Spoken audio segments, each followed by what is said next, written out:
So now I'm going to invite our first panel to start taking their places on the stage, and I will give a brief introduction to it while they're taking their seats. So our first themed panel discussion of the day will consider international and regional perspectives on Article 30. And I'm very happy to welcome Colm O'Connell to chair this session.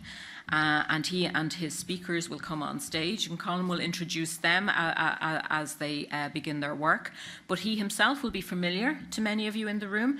He is the Assistant Secretary General in the Department of Children, Equality, Disability, Integration and Youth, and he has responsibility for the Disability Division.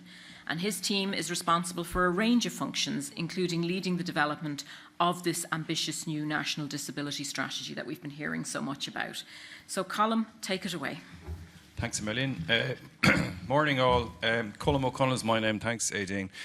From the Department Disability Division in the department, linking with others, I'm wearing a blazer, blue shirt, chinos and glasses more often than I used to before.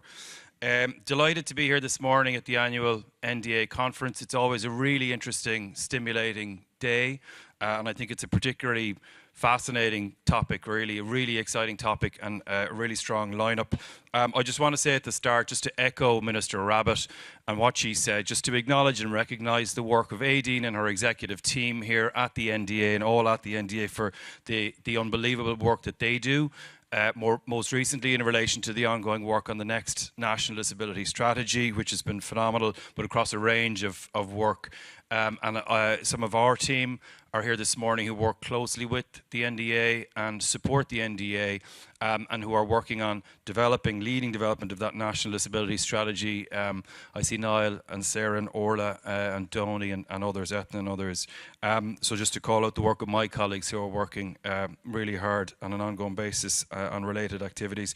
Thanks a million for you all for your participation online. I know there's an incredible number of people who are joining us online, and obviously for you in person here this morning. In particular, I'd just like to pay tribute to Minister Rabbitte. She is an indefatigable champion of the rights of people with disabilities and their families, and the rights of people with disabilities, and changing our approach in policy-wise, in supports and services, and being much convention-oriented as we possibly can be in how we approach our work. So maybe just a round of applause again for, I think, Minister Rabbitte. Okay. As I said, fantastic topic, Article 30, promoting the participation of people with disabilities, ensuring people with disabilities have equal opportunities to be involved in a wide range of cultural, artistic, leisure and sporting activities. And we're starting with a real heavyweight topic, international and regional perspectives. We're getting to the meat of it. So I'm delighted to have this morning with us a real heavyweight panel. I'll introduce them as they go. I think they have around 9 minutes to speak. And first up we have, it's my great pleasure to welcome Jason Smyth. Of course, as you all know, Jason is best known for having won Dancing with the Stars. He also won a couple of sprint races along the way. In fact, there's an extraordinary record, 21 gold medals at Paralympic, World, European and Indoor events and games. An incredible record. Jason's going to discuss with us this morning barriers to and enablers of participation of disabled people in sport, and drawing on his international experience at the very highest level, and in particular, I guess, people with a visual impairment. Jason, take it away. Perfect. Are we sitting or standing? Doesn't matter. As you wish. Okay, sitting's good with me. Unfortunately, your statement on some people knowing me as a dancer rather than a runner seems to be true somewhere along the line, which sometimes concerns me. But for me, I think some of these conversations are interesting in terms of timing, and again, a lot of my reflections will be through this journey in Paralympic sport. And obviously, as hopefully most of you are aware or tuned into, was the Paralympic Games over the summer. And for me, this was my first Games, not as an athlete, but I think it allowed me to step back and see the games for something greater than I often seen them as an athlete. So as an athlete, you're there competing and your focus is on your performance. But what I've become more aware of is what the Paralympic movement really stands for. And when you consider in this small area within Paris, you had 4,400 athletes roughly, all with different disabilities or impairments. In this one area from all over the world, with this opportunity to compete and perform, and in this environment, limited barriers to what people can achieve. And it's a real, I see it as a real light when we look at what society can strive to aim to be. And it's that impact, I think, that the Paralympics as the biggest sporting event for people with disabilities, probably the biggest event across anything with people with disabilities, is the opportunity it then brings to have impact and open up the conversation. And it's been incredible as I've reflected on some of these questions and looked back over 2005 was my first entry into international sport, of where things have changed. And when I look at some of those changes, I look at what have been some of the barriers. And I think the reality is we all know the barriers, and it didn't matter where you were from in the world, the barriers were often the same. The severity of them, how it applied in certain areas, maybe shifted slightly. But we look at and we think of physical barriers, the ability to access a facility. We look at social barriers. Often society has set ceilings on what people with disabilities can do or think they can do. We look at financial barriers. For a lot of people with disabilities impairments, there's a need for increased adaptive equipment. And the fourth then is probably around policies and legal barriers, and yet as we see these policies come more and more into the forefront, is often the challenge is then implementing them. And one of the things I've really looked at, and I suppose a wider challenge, is within this space, the needs of all the individuals are slightly different, and therefore there isn't one simple answer. And sometimes that has or can create confusion. So when I looked at these barriers and how they've probably created obstacles for people over time, what we also look at, and as I said, through this journey in sport, the performance end of sport is often at the cutting edge of change because of the nature of it being seen. The high performance end of the sport, where all the attention falls, and often it sees change before we do it at a community level. But what are some of the things I think of that has enabled change, and that change has really increased over more recent years? We look at technology. The advancements in technology has opened up the opportunity for change. We look at increased investment. Again, we see it significantly in sport around participation. There is now, in recent years, an increased investment. Again, opens up opportunities for enabling change. We look at greater collaboration. We have events that we come together and we discuss, and we look for how we can increase and have better practices. But when I reflect on this continued change, and I echo what Minister Rabbitt said, and I obviously reflect with it significantly when she refers to the 100-metre race, because it was the race I became so familiar with. It really does feel like we are 30 metres down the track. And 30 metres down the track is the point where you accelerate out of what is this initial stage. And I think that's the opportunity that we sit in over these next number of years, is a real opportunity to accelerate change. And change is at the heart of what we're talking about here. And when I think of change, change is often, when we dig a little deeper, is people. We're trying to change people.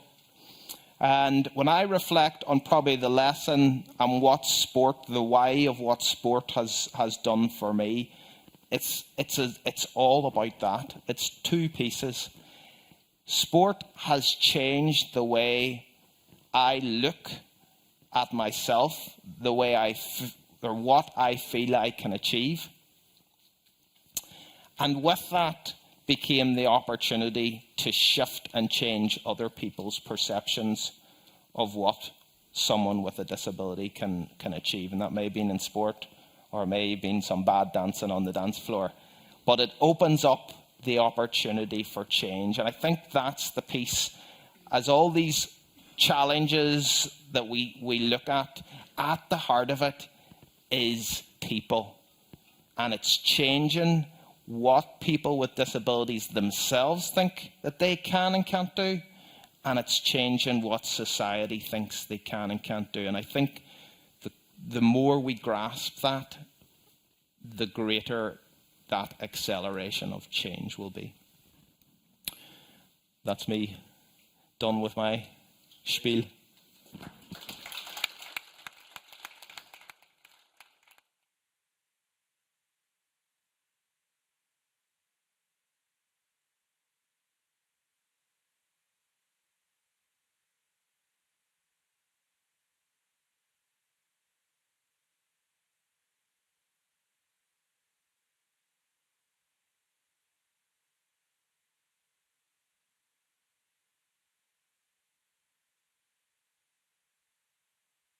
Hello, can you hear me now? Yeah, perfect. Okay, I was just saying we're going to hold the questions until the end after the panelists have spoken, if that's okay. Thanks a million to Jason. Turning next to our next speaker, Professor Delia Ferri, Professor of Law and Criminology at Maynooth University. And Professor Ferri is the co-director of Maynooth University's Assisting Living and Learning Institute, the ALL Institute.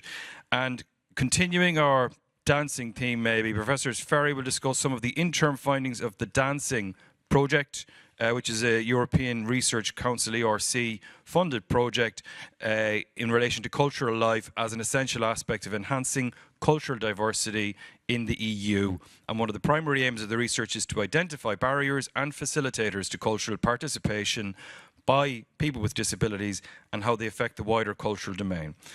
Over to you, Professor.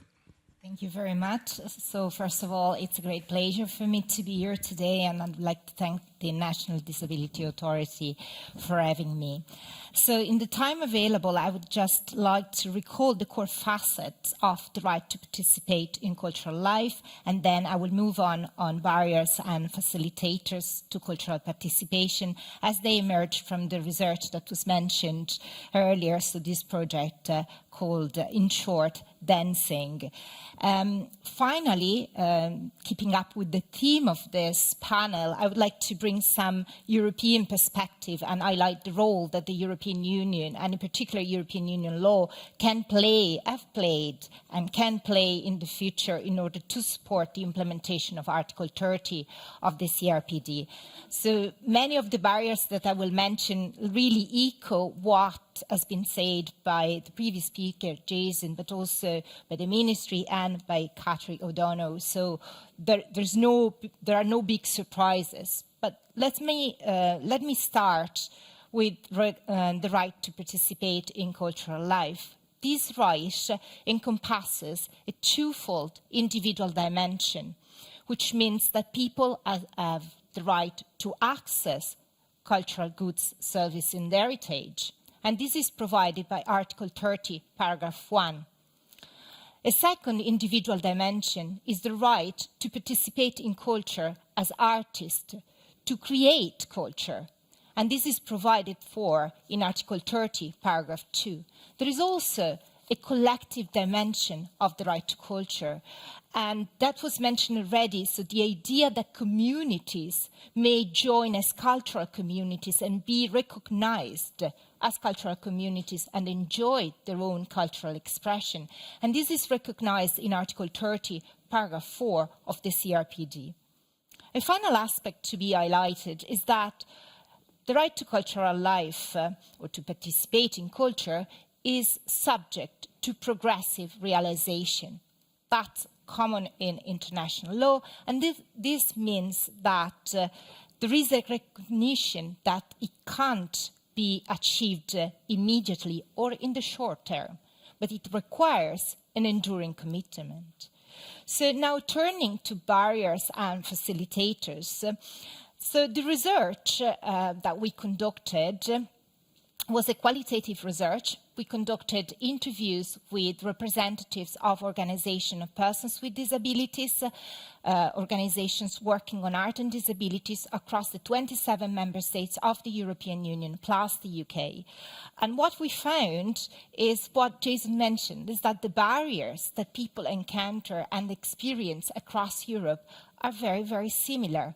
So it doesn't matter that disability policies or cultural policies are different across Europe, but the barriers that they encounter are very similar and comparable. So we identified in particular 5 interlinked categories of barriers. So the first key barrier is the fact that legislation is not effective, or policies are not effective. So sometimes they are there, but they are not implemented correctly, they are not enforced, or sometimes they are simple paper tigers. And that was highlighted by many participants across Europe. Another barrier is the lack of services and the lack of disability allowances. In particular, I remember what a Latvian participant told me. And this participant told me that her disability allowance was only for basic needs, and culture, as she said to me, remained in the background. And this points to the need to implement Article 30 in conjunction with all other provisions of the CRPD. It also points to the indivisibility of human rights. So the right to cultural participation is interlinked to all other rights provided for in the CRPD. Another key barrier is that constituted by attitudinal barriers, stigma, ableism, that still resist, and yet this was mentioned already by other speakers. And here I would like to quote a Portuguese participant. This participant told me, you see, the big problem is people mentality. So we have to change the way we look at disability and rights of persons with disabilities. Another barrier that participants highlighted is the lack of accessibility of cultural venues, so the physical environment and cultural content, which is linked to the, in general, to the lack of consultation of people with disabilities.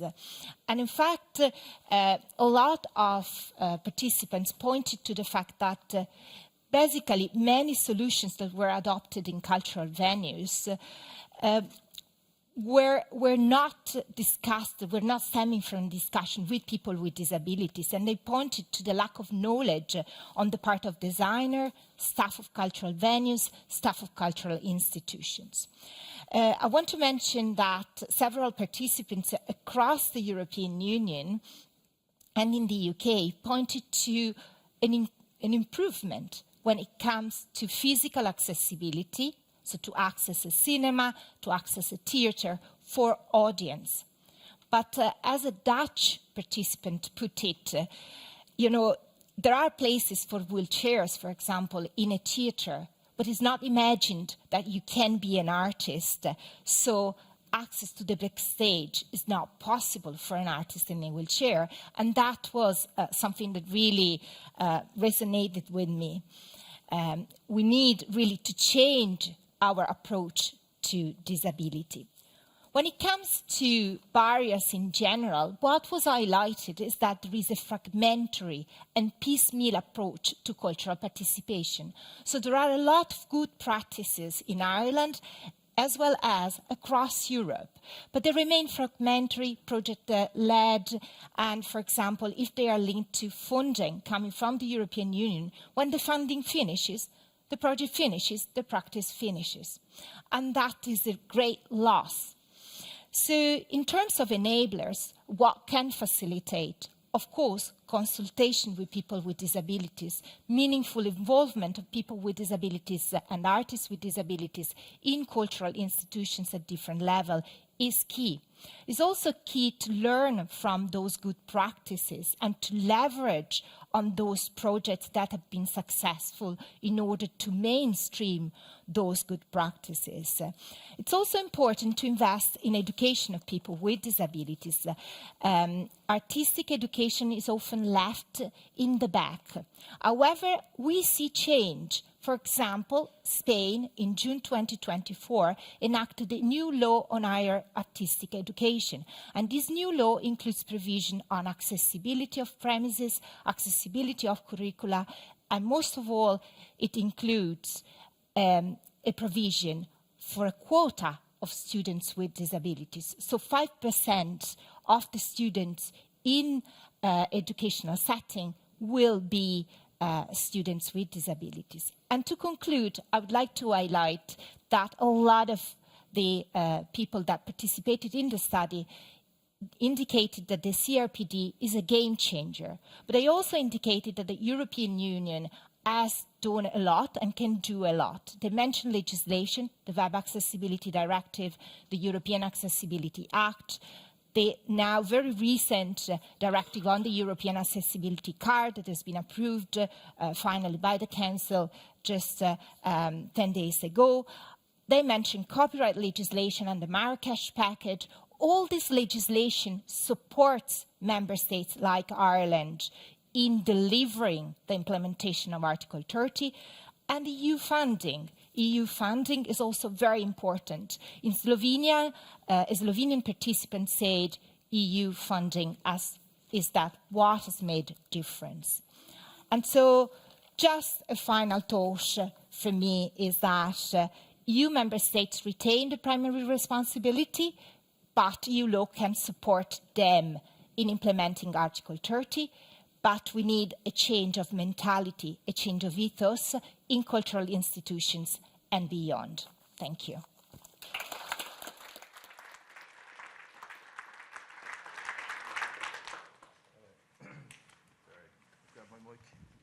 Thank you very much, Delia. Very authoritative overview, I think, of barriers, some of the barriers to participation in cultural life, and some ideas on the way forward, indeed, as well. Next up is Ivor Ambrose. Ivor is the co-founder and the managing director of the European Network for Accessible Tourism. And indeed, throughout Ambrose's Ivor Ambrose's 40-year career, Ivor has been an advocate for integration and inclusion, social inclusion of people with disabilities and older persons. So Ivor is going to talk to us about accessible and inclusive tourism, drawing on his work with ENAT, the European Network for Accessible Tourism. Over to you, Ivor. Thank you very much, Colm. And thank you very much to the NDA for inviting me to be here today to talk to you about accessible tourism. And I'd also like to start by saying that it's a great privilege and a pleasure to be here among you because, in a way, Ireland is a beacon for the right way to go about accessibility and inclusion from many perspectives. But I'd like to highlight your particularly important Centre of Excellence in Universal Design, which has focused on many issues which are improving the lives, through the work that's being done here, improving the lives of people with disabilities right across Europe, for the example of the good work that's done here. And that's down to all the people in this room, I'm very sure, who take an active part in helping to define policies and practices. And also in tourism, where there has been perhaps a little lag in Ireland in comparison with some other countries. But the picture from Europe, which I'm here to give you today, is one of great variation, but a lot of movement at this particular time, because we are moving forward, I think, on accessibility in tourism in many respects. So the UNCRPD was the most important document that we talked about when we had our first inaugural foundational conference in Spain in 2007, so just 1 year after the convention had been signed. And we talked about the convention's Article 30 at that event with the UN World Tourism Organization at that time, and many players from around Europe. And we decided we should make an accessible tourism network to bring together those who really didn't pay attention to the rights and the ambitions of people with disabilities. And this was in the tourism sector at that time.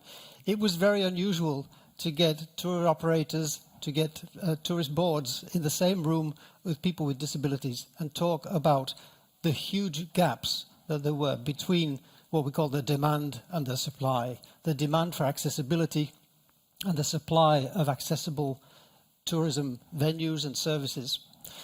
And so we started our organization in order to address this lack of unity amongst the players and the stakeholders.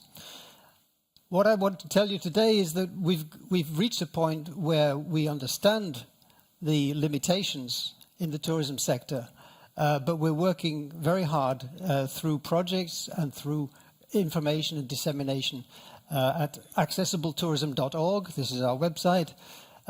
We founded the organization to try to bring together people to collaborate more. We've heard the phrase again this morning from the ministers, sorry, it was from Catherine, I think, talking about nothing about us without us. An interesting perspective on that is that I think we've already moved on from that. It's not nothing about us without us. It's just nothing without us. Because the point is that people with disabilities and their organizations should be everywhere in collaborating in society. And I think that this is the next big movement, just to understand, thanks to EU legislation and EU policies greatly as well, but particularly here in Ireland, there is a broader understanding. We talk about changing people's minds and hearts. There's a broader understanding that we don't do anything here unless everybody is involved. So this also goes back to the logic of tourism. Tourism is a particular sector where collaboration is essential. No one operator can satisfy all the requirements right through the visitor journey. So when we talk about the visitor journey, we talk about having accessible booking engines and booking websites and information about accessibility. Where can you get this information? This is spreading throughout Europe.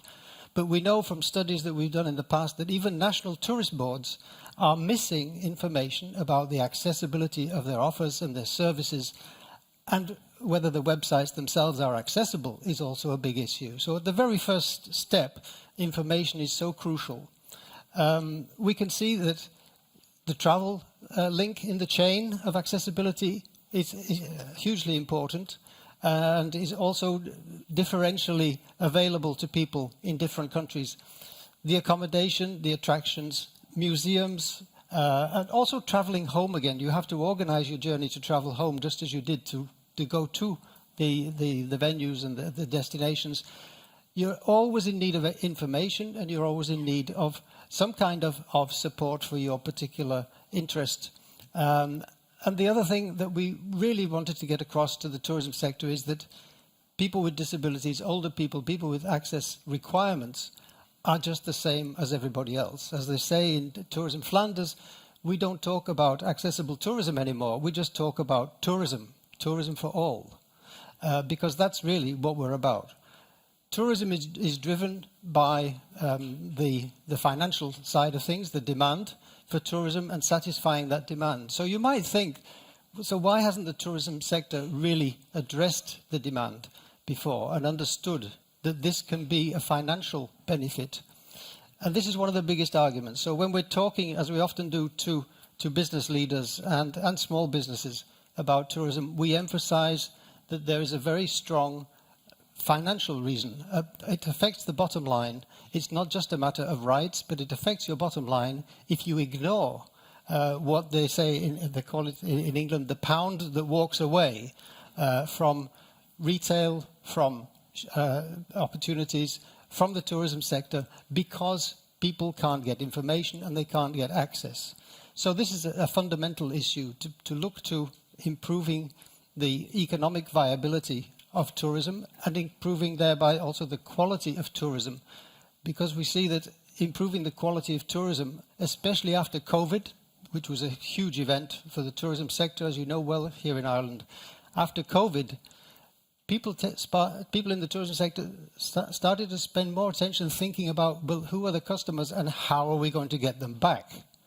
And this, I think, has initiated a change of mind, a change of the mindset about making tourism accessible for everyone. Now, as I mentioned at the very beginning, we talked a bit about the UN Tourism, as it's now called, the tourism organization. We've worked with them on standards. We worked on the ISO standard. There was an ISO standard, it's called 21902, on tourism for all. And this standard tries to connect all the links of the visitor journey and the tourism accessibility chain to explain to the businesses how, with recommendations and requirements, how they can meet the best practice standards of the day to make tourism accessible all around the world. I think it's important to work on standards, as you do very well here in Ireland, on accessibility. And we also have this month a new standard coming out from ISO on the accessibility of cultural heritage venues, on what they call immovable heritage, that's buildings and monuments, and how to make these accessible, to work through the processes of bringing in all the stakeholders to respect heritage values and at the same time achieve accessibility.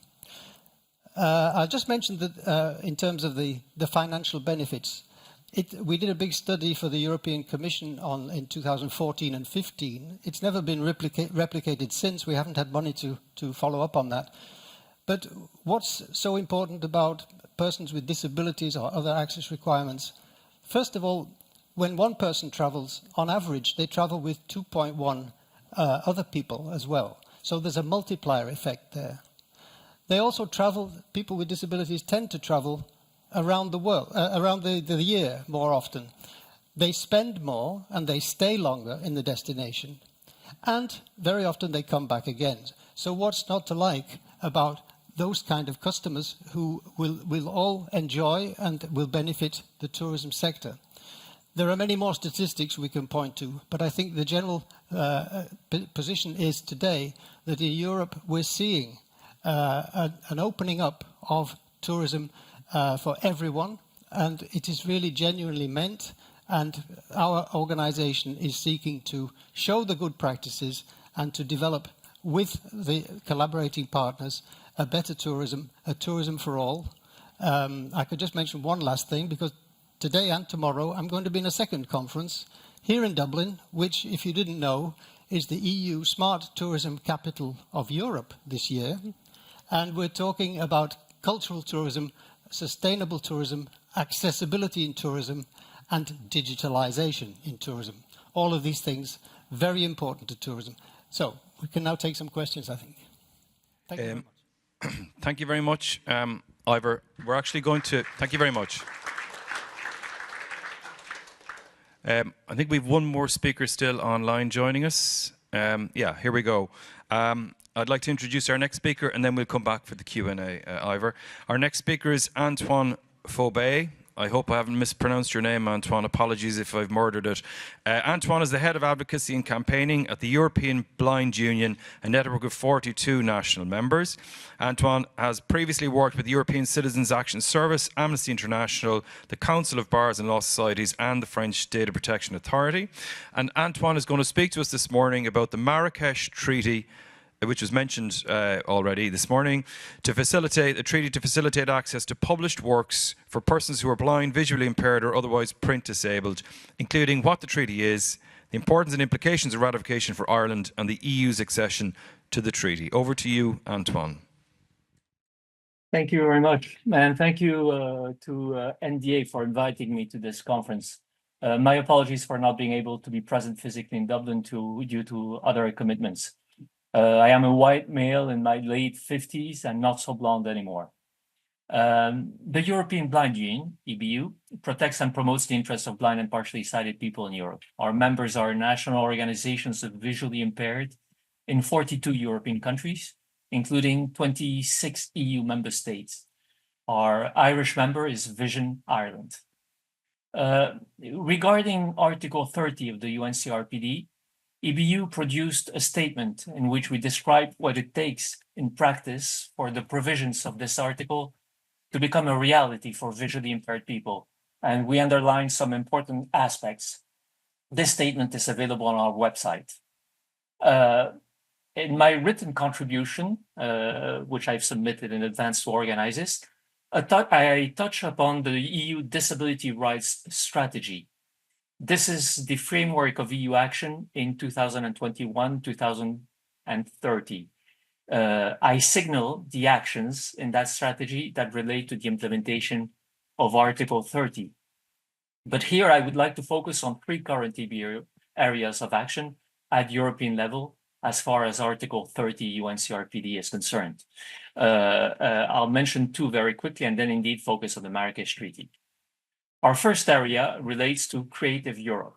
This is the EU funding program for the arts sector. And it explicitly refers to the UNCRPD in its legal base. And it supports actions that work towards the inclusion of persons with disabilities, both in the participation in the creative process and as part of the audience. Creative Europe is undergoing an evaluation and midterm review.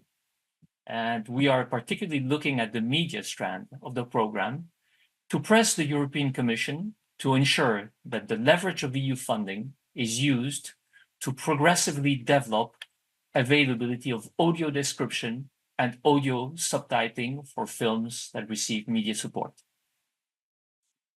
Our second area concerns the European Accessibility Act that was mentioned before by Professor Ferri, I think. This act creates an obligation to make a range of products and services accessible for persons with disabilities by 28 June 2025. In this perspective, EBU is looking in particular at ebooks. We promoted accessible EPUB 3 as the most appropriate standard from which to convert into various accessibility options. We also follow closely the issue of so-called backlist ebooks, that is, those that are already on the market before 28 June 2025. We argue that they too should be made available in accessible format, that is retrofitted, if they remain on the market after that date, with some flexibility to allow publishers to proceed by priorities in the retrofitting, which is indeed a daunting task. Our third area is the Marrakesh Treaty, and I will be a bit longer here given the marked interest of the conference organizers. This is the treaty concluded under the auspices of the World Intellectual Property Organizations, and this treaty allows for derogations to author rights for the production of accessible format copies of books and works for the print disabled and for their cross-border circulation.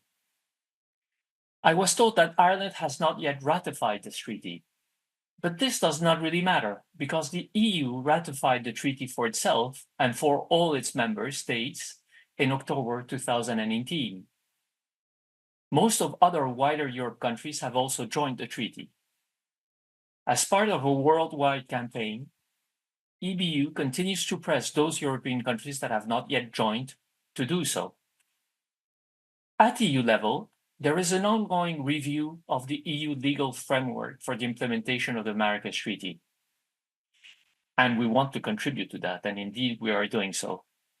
In general, we welcome the positive impact of the Marrakesh Treaty, which largely meets its intended goals of increasing the international circulation of accessible format printed works, and to a lesser extent, their production.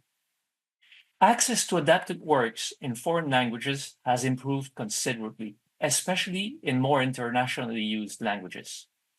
The costs of producing accessible format works have been reduced, especially in countries, most, without a compensation scheme, and I'll mention that later. The Marrakesh Treaty has also made new projects possible, such as the Accessible Books Consortium, ABC. Now to focus on Ireland a bit. The treaty came into effect in Ireland on the 11th of October 2018, and a national law was adopted, which is optimal in light of the following key criteria. Libraries can use the treaty rights without paying remuneration for books, as well as for audiobooks, without needing to check on commercial availability, without a registration obligation, and without additional record-keeping requirements. Besides, people with other disabilities are included. Looking more in depth and based on feedback from our Irish member Vision Ireland, the Vision Ireland Library Access Service has developed the Bookshare Ireland digital platform. Bookshare Ireland now holds over 1.3 million digital titles on its platform, including 1,200 school books from the Irish curriculum. The availability and success of this digital library is due to the Marrakesh Treaty, which has allowed the exchange of digital files across borders. The VI library is part of the WIPO-led Accessible Book Consortium, which I mentioned already. VI, like other EBU members, provides content to the ABC Consortium and has access to the full ABC collection in various languages, that is 300,000 and more works. The Marrakesh Treaty has also enabled VI's Vision Ireland's Library Access Service to expand its membership to include non-visually impaired individuals with reading difficulties, such as dyslexia, as well as individuals with physical disabilities that stops them from accessing print. The EBU concern when it comes to implementation in the EU of the Marrakesh Treaty is that some other countries, not Ireland, as allowed by the relevant EU directive, provide that authorized entities have to pay compensation to rights holders. We argue that this is unfair that it is unfair to have to compensate for a loss of potential benefit where publishers have not responded to the demand in the first place. We also point to the following three matters. The needs of authorized entities to have resources and expertise to make works accessible and meet the demand. There should be a dedicated funding program for this, especially so if compensation schemes are allowed to remain in place. Another issue is the availability of accessible works in less common languages. And a third issue is the level of awareness of users on where and how to find accessible material. For further information, I refer you to the EBU recent position paper. The links are in my written contribution.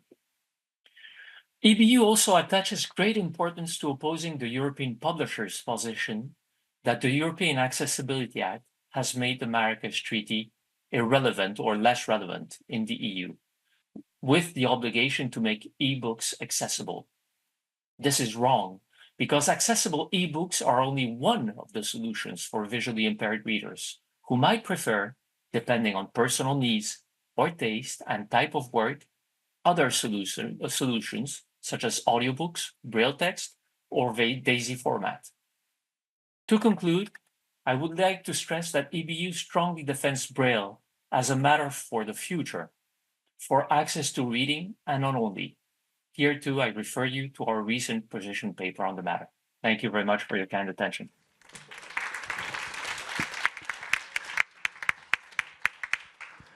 Many thanks. Many thanks, Antoine, and thanks for joining us this morning. I'm conscious that our panel has a broad canvas and we're kind of setting up some of the discussion for the other panels during the course of the day on arts, on sport and on culture. I'm also conscious that the next panel up after our coffee break is going to be chaired by Secretary General Fergal Quigley from the Department of Tourism, Culture, Arts, Gaeltacht, Sport and Media, a department with an even longer name than our own department. It's always impressive to see that. And so we just want to, I suppose, call out now some important questions to continue this setup for the discussions that will continue more specifically on these panels during the course of the day. I want to start with colleagues who are joining us online, because I absolutely do not want to forget about them. And there's a couple of questions to kick off for Delia, one specific question perhaps, and one more general question. So for Delia, a question in from someone joining us online. Article 30 states the need to ensure recognition and support for the linguistic and cultural identity of the deaf community, including through sign languages. To what extent are sign languages legally recognised as linguistic and cultural rights within the EU? That's a specific question. And a second question, a more broad question, because you touched on quite a lot of the barriers that are there in terms of legislation and policies being ineffective and insufficient services and social attitudes and a lack of accessibility of cultural venues. A question in from another colleague joining online. For Delia, how are policies not implemented properly? Does the research speak to this piece around how policies are not implemented properly, or could you give any examples around the non-implementation of policy? So one more specific, one more general question.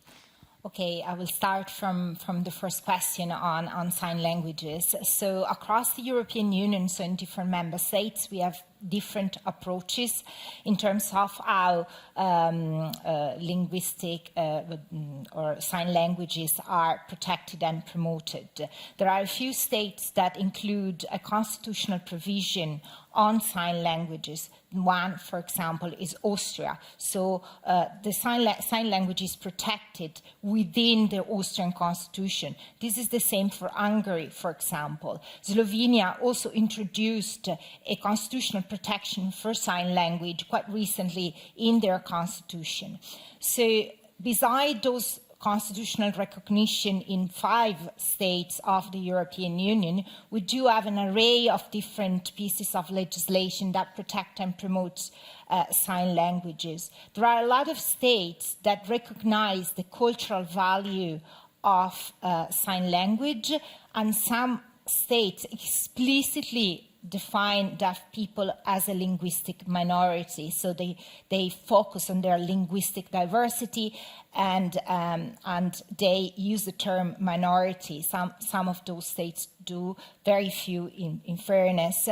Many of them do not qualify deaf people as a linguistic minority, but do highlight the cultural value of sign languages, and they identify deaf people as a cultural group, and they protect sign language in this way. There are also, however, a lot of pieces of legislation that protect sign language or the use of sign language as a communication mode, as an accessibility tool. So alongside legislation that recognize the cultural values, we also have sparse provision across legislation in many member states in relation to the use. So sign language is provided for as an accessibility tool. So we do have different approaches across the European Union that overlap. But it's important to say that there is a growing recognition of linguistic diversity and cultural value brought by the deaf community in Europe. We have seen that, as I mentioned, with the recent constitutional modification that occurred in Slovenia, but we have seen that also in relation to primary legislation that was passed, for example, in Spain. And with regard to the second question, so interviewees provided several examples. So in some cases, they suggested that their legislation was not applied to cultural venues. So either there were exceptions provided for in the legislation specifically, and that those exceptions, in particular for accessibility of the physical environment, were justified on a need to balance protection of the heritage or the historical value of the building and the need to ensure accessibility.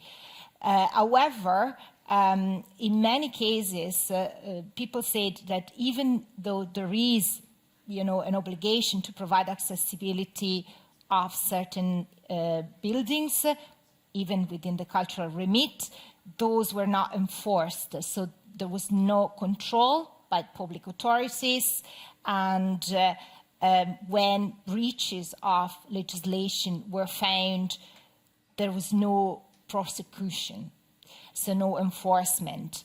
Of course, this tells us that it's not just important to have a good legislation in place, but it's important to apply it properly and to enforce that by all the means that are correct. We had a few instances in few countries. In one interview from Portugal, for example, mentioned that to us. Other interviews in other countries mentioned this issue of the fact that sometimes the legislation is there, is not perfect, but is not enforced. Okay. Thank you very much, Delia. Okay, let's go to the audience and let's see if we have any questions for our panelists. Okay, I see John's hand up here in the front. Do we have a mic? Okay, great. My name is John Dolan, and first of all, I'm really delighted with the theme of this conference. I think there's more to disabled people's lives than just getting kind of care and services. It's about what you can do with your life. And that's so clear across everything that has been said. People want to actually live and do things. I think poverty and a whole range of other things are the trapdoors or the barriers that are there. Let me just, there's so much in this, but I'm going to pick up on just what Jason mentioned, this 30-metre point, the acceleration point. I think Ireland has been at that acceleration point over a number of decades. The Strategy for Equality 96 was certainly an acceleration point. The establishment of the NDA 2000, the Disability Act 2005, the signing of the Convention 2007, and we wait 11 years to get it ratified. And we wait another how many years to last week to get the optional protocol. The question is, a political one, is there an actual will to put all the different examples and expertise that has been shown this morning, and that we can add other examples to it? I make one other point. I actually think that the fact that people, the public in general, across Europe in particular, is living longer, that in itself is going to be a spur to actually see that it's everyone at some point in their life. Thank you very much. Thanks. John, I don't know if you want Jason to come in here, or I can add actually... Okay. Jason, do you want to comment on that? I was going to say I can't comment too much on the political side. Sure. But I think for me, the piece, and again, I'll reflect on sport, I think one piece I look at and see, and you talk about change, is I feel until we get to a point in sport that people with disabilities and impairments are at the decision-making tables of what's going on, then I think that's a gap that needs to get bridged, and as that gap gets bridged, then more change is likely to happen. I think that's very true. I have a couple of questions I'm going to follow up, Jason, for you that have come in from our people joining online, if that's okay. One comment, as a general principle, the UNCRPD promotes the inclusion of persons with disabilities in mainstream activity across all aspects of life, education, employment, etc. Article 30 is a notable exception, as it promotes the participation of disabled people in disability-specific sporting activities. How do, I suppose this is a question to ask to expand. You talked about, Jason, the opportunity with the Paralympics for having an impact, opening up conversations. Maybe just to expand on that, the question is talking about how do disability-specific competitions such as the Paralympics, or the Special Olympics indeed, promote equality and inclusion for disabled people? That's one question. And a related question, what's the likelihood of Ireland hosting an event of international importance to Paralympic sports in Ireland to boost participation numbers of people with disabilities kind of young adults. They're looking at teenagers and young adults. So they're two kind of related questions there if you wanted to take those. Yeah, I think on the, again, it's just a piece that comes to me around sport and sport for people with disabilities, or that nearly seems to talk about sport that's only for disabilities, but I think there's also a piece, again, depending on certain levels of impairments, is sport should, if possible, include opportunities for people with impairments, like myself, let's say, is partially sighted, that can participate with sport like anybody else. So it doesn't necessarily have to be disability only. I think there's a huge amount still needs to be done to really change that. The question around the games or something significant coming to Ireland, again, it very depends. So, like, for a number of years ago, we had the European Para Swimming Championships here in Dublin. How many people were aware of that? So it's not only about hosting them, it's the awareness that comes with them. And sometimes that, for me, has been a huge disconnect. And I only have to look, and again, it's not about me personally, but I only look at some of the successes I've had in Paralympic sport. If somebody had similar successes in a different sport, the awareness, the recognition around it would be completely different. And therefore, it's quite clear that recognition, buy-in to para sport or disability sport isn't where it needs to be, and therefore something needs to change there. Is that back to a society piece? Sure. And it was one of the big things off London 2012 was, how do we get people to look at the possibilities rather than maybe look at somebody and think of the impossibilities? Sure. Could I just, thanks Jason, just one last, and obviously on the political question, John had, there's an election coming up and you can all have a look at manifestos and see what parties you want to support on the basis of their manifestos. One last question, because I've been told we're coming out of time here. A question from Brian Darcy, and I'm just going to throw this question to Ivor and to Antoine, just very briefly if you could. Can we reach a point, from Brian Darcy, can we reach a point in society where disabled people have equality and equity when it comes to opportunities in this sector relating to arts, sport and tourism, and where people aren't held back due to poverty or lack of money, or what would that look like? Right. Thank you. An easy one, Ivor. Yeah, very easy one. No, I think that the system, the framework that we're in is very important. I know we're going to hear later in the day from Falter Ireland about having a strategy on tourism that will include everyone. It's very important. It's essential to have a strategy and an action plan. And we've heard many times we thought we were accelerating, but we were stopped by other things. And I think that in tourism especially, we need to have action on all levels. But I think the critical point is that, as I said, we need to collaborate around these subjects and bring people with disabilities into the picture to help design and co-design, as we talk about here with universal design methods, to bring people into the framework so that they have a full and equal voice in designing the tourism that they want to have. And I think the tourism sector is aware of the importance of creating a better quality tourism, and the kind of tourism that we really want and need is not the one that we had, I should say, before COVID, perhaps. That's a sort of a turning point for many of us, many of our social life. So I think on the questions of poverty and exclusion by virtue of simply not being able to avail oneself of tourism, there are some very good examples that we've collected over the past 15 or so years. We've been doing good things in all these years when we met these barriers. So it's not that nothing happened, it's that we've collected good examples, shared them right across Europe, and we need to learn from each other. So I think there are many ways that we can reach our goal and learn from each other. Thanks, Ivor. Okay, final word to Antoine. Yeah, Antoine. Thank you for giving me the floor. Yes, in answer to that last question, there's one thing I would like to emphasize.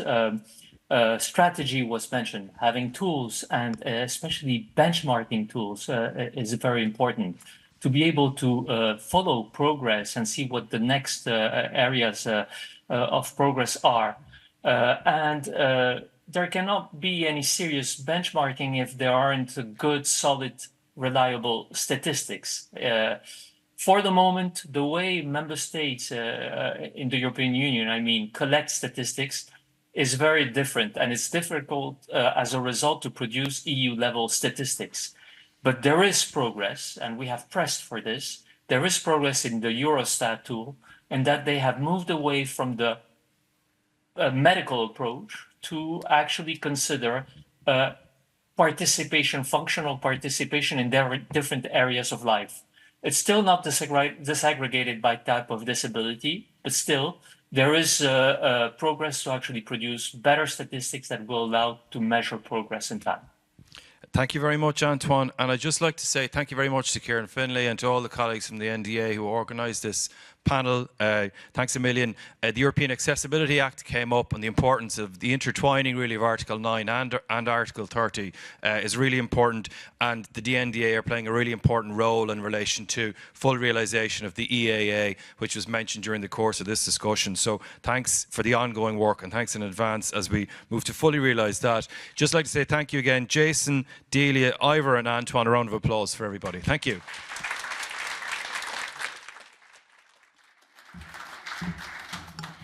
Thank you very much to Colm and to all the panel members. That was a really engaging and substantive discussion. In just an hour, we've covered a huge range of territory in this vast article, and it is great to hear about the ongoing research and good practice and legislative frameworks that are relevant to realising this article in an Irish context. And perhaps I should congratulate Jason on excelling in 2 domains of the article, what with his recent success on the Dancing with the Stars competition. It's great to have all of those domains represented.